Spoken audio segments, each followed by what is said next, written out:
Welcome back to Numbers Live Sports Network. I'm your host Tweed, and again, I'm with these panel of experts right here, and we're going to talk about my team, my team, the San Antonio Spurs. Today, we're going to preview the year of Wembanyama.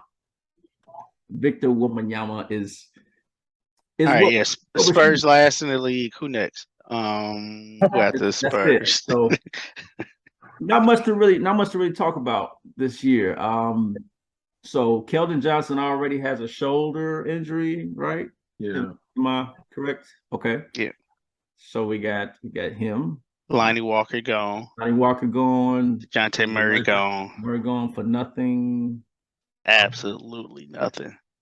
So yeah, and I can tell they're gonna just milk every single injury that they get this year. It's already happening because it was somebody else that I think kind of partially tore the ACL, the point guard from last year. What was his name? I forgot. The 18-year-old from Canada. Joshua Primo, Yeah. who I was actually excited to see this year. I think he something's wrong with his knee now, so they about to just milk him. Pop rolling over in his grave. So Pop gonna survive until who will probably have the biggest season for them aside from Keldon Johnson will be Devin Vassell. Devin Vassell. Yes. Yeah. So He should I would have a breakout say type season. I would think that Zach Collins will be one of the better players because he gets the opportunity to play. But then again, he doesn't stay healthy. I'm gonna say he'll be out by All-Star. Right. And I feel like if he does play, though, I feel like they would just showcase him just to see what they can get out of value from him because they know they're not going anywhere. And he's pretty much the vet on that team. Him and Doug. I actually think I saw enough of Zach Collins last year when he came back to know. For one, he'll still be playing behind Jakob Poeltl. He'll be extra mid. You won't see the Zach Collins that we were supposed to get coming out of Gonzaga. I don't think we ever will. And I don't think this season will be no different, regardless of who's on that roster. Yep, Doug McDermott is about to go bananas this year. McDermott. I'm interested to see though the rookie though, Jeremy Sokan. I'm not a believer. I just think he's like a Scotty Barnes watered down. You know, he doesn't have anything that he's great at. I guess he's good at a lot of things. Plus he's 6'9", 230. But I mean, he's just I don't know. This team is just trash. Right, trash. Like, trash. I can't even think of the word for them. Like this is terrible basketball. It's gonna be this team is so bad. You go hear something like that first NCAA team that go like 12-0.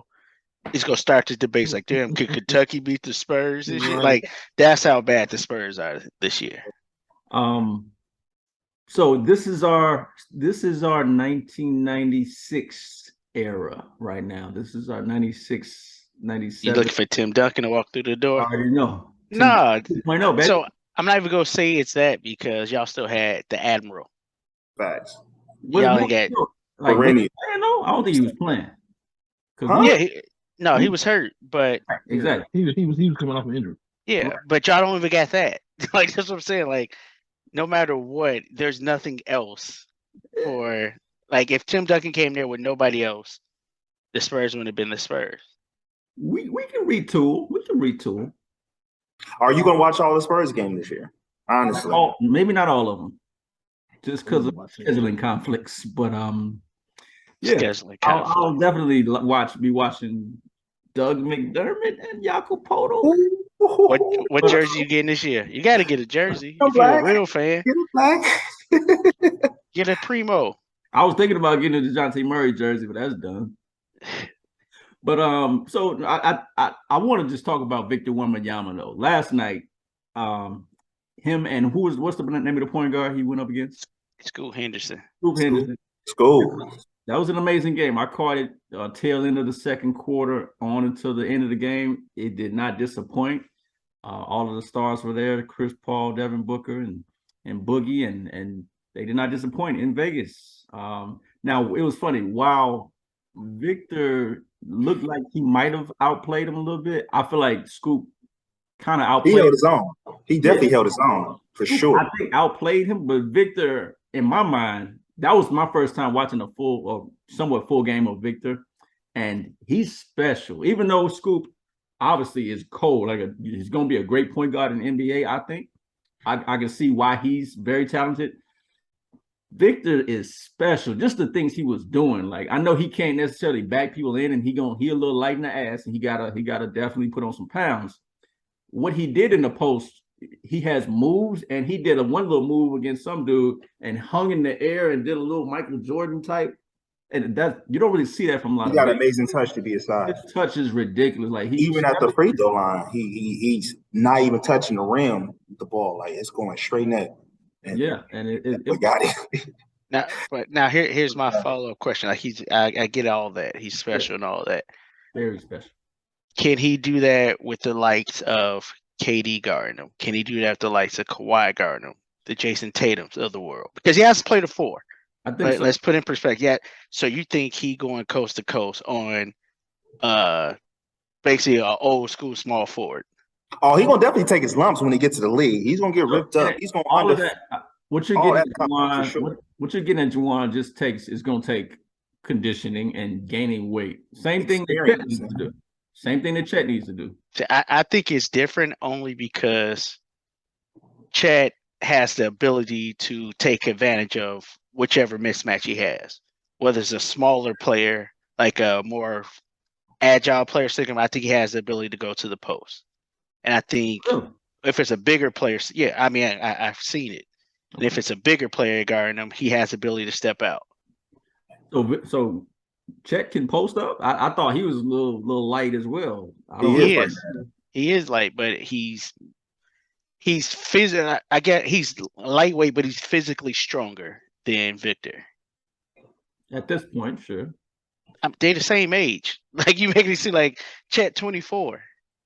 I didn't see Chet being that bigger. Like that's because you didn't see Chet. You didn't see Chet. I watched enough games. Again, they actually played against each other. Victor and Chet played against each other in USA 18U, and Chet was getting the better of him. Victor blocked a couple shots, but Chet was babying Victor, and then Kenneth Lofton was right. I was gonna get to that point. I was gonna be devil's advocate now. I seen Kenneth Lofton baby Chet Holmgren easily. No, you saw him baby. You saw one time. I saw a whole game. I saw a whole game of Kenneth Lofton baby and Victor, like literally wham. Like he hit him with the Westbrook and all that for damn near a whole second half of a game. He's gonna definitely take his lumps, but I think that his offensive skills it translates into today's game, and him being 7'3", he's gonna be able to shoot over a lot of people, even if he can't get all the way to the cup because of his size. I think having that weapon in your back, in your tool, just to shoot anywhere, that's special. I'm sorry, that's going to be his biggest weapon, being able to shoot over people. And I don't want to downplay him either, but I just feel like the level of competition. Like I gotta see. Like I downplayed Zion because of the level of competition he played in high school. Then he did it on that next level at Duke. So then I was like, okay, I'm sold. I get like he's not even playing like top tier leagues yet. You know what I'm saying? Like it's not like Luka played Euro ball. What did last night do for you? Name me 3 players on the Ignite team that's going to be a first round draft pick next year. Scoop. Exactly. That's it. It's a bunch of people that didn't get drafted who are now down on the Ignite team. But then I look at Scoop going against Tremont Waters, who was second team All-American in college, got drafted by the Boston Celtics, been back and forth in the G League, and he was diminishing. Like he literally killed that man. And he's an NBA caliber player he beat. I don't see the NBA caliber player on the Ignite that was sticking Victor. So maybe that's why I'm not as sold still. But I just remember Chet, like it's almost like when Chet killed in Summer League. It's like, yeah, he killed, but it's like niggas just about to be playing in Israel next year. Speaking on Chet, I think I'm hoping and praying is that Victor stays healthy and his tall frame doesn't crumble early on in his career, like a foot injury or a knee injury because he's so tall. If he could stay healthy, I think that he can definitely be a factor or play a role in a team's game. definitely the Spurs are for sure tanking for him. What do y'all think? What do y'all think this tanking looks like? Because everybody's going around, I guess, on Twitter saying, "Oh, this year everybody's or half the league is going to tank." Y'all believe that? With the Spurs look at the Spurs makeup, roster. They don't really have to do a lot to Right. tank. Like it's there. Like they're going to get beat up and down. You know what I'm saying, throughout the season, regardless of who suits up. You know what I'm saying, regardless of who's healthy. Again, their best player will be Keldon Johnson when he's healthy. Devin Vassell will have a decent season. And I mean, the only other person that you even bring in the light is Doug McDermott. And it's like, and I feel like the little ticky-tack injuries, like maybe a thumb bruise or ankle injury that may take only a few days, Pop's gonna milk that. Oh, just take 2 weeks off. Take 2 weeks off just to make sure that they tank properly. So, I mean, it is what it is. So, just in conclusion, everybody's picking Victor over Scoop. Period, right? I mean, the draft is all about potential, right?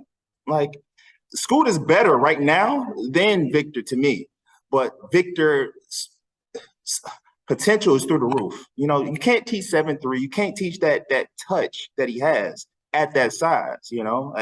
That's two things that are so uncommon. So I think that Victor will get drafted before him because of the potential. I feel like it'll be a situational thing with those two. Because like I feel if the Thunder gets the first pick, I don't think they draft it or they trade the first pick. Yeah, they gonna trade that first pick for sure. Yeah, that's what I'm saying. Like I don't think they trade it because I don't think they take Scoop either with their guards on the route. So yeah, I think it's situational. Well, I'll be watching. I do like Victor's confidence though, man. Victor said the only way that Scoop would be the number one pick is if he himself hadn't been born. Yeah, that was cool. The boy got ready swag. for America. The boy got like more swag than Chet, I think. Yeah. That was hard to do. Like so, it's hard to have more swag than the kid from Minnesota. A white kid from Minnesota. Like what are you talking about? This ain't the Mighty Ducks. They had a lot of swag too. I'm just saying his confidence through the roof. Yeah, I think Vic should just have his bag shipped to America and not go back to wherever he at. Because like Phil brought up the injuries and stuff. Like why even chance it and be on top of that? Why not start working out, getting stronger here?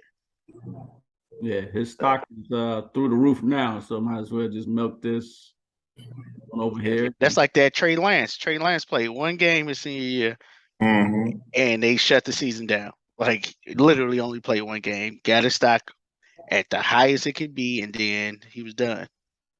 We'll see. It'll be exciting watching how these teams tank, and one of my team is one of them, and we'll see what. You say that's exciting to see a team tank? Is what you're saying? No, you just say that? We'll see. We're gonna see how they tank. It's gonna be interesting, not exciting, but interesting to see how they tank. Like, oh, so and so twisted their ankle, they're out. It's just that the Spurs aren't gonna have to hide it. Like they're not gonna have to hide it with what I'm saying, with made up injuries and things of that nature. Spurs have been their roster isn't built to beat anybody. Spurs were calculated with this. They did it this. And Pop told you, like, if you think we're gonna do something, make some noise, you sadly mistaken. Don't bet on them. Go to Vegas and bet on us. We ain't that. Yeah. This ain't that this year. So good luck to my Spurs. Have some good runs, get a little sweat going, and get some exercise and get paid, and that's cool. Go Spurs still. We'll see y'all in 23, 24. Oh man. You still think that they're going to get a championship before my Tar Heels? Yes. He don't think that. He just placed the bet, so now he just got to live by it. That's all. Oh man. I'll be watching. Like I told Corey, I'll be watching some Tar Heels games too this year. So not a basketball gonna be on my screen. So that's it for my Spurs, though. That's it for Numbers Live Sports Network for the Spurs team preview. Tune in next time. Numbers Live Sports Network. We out.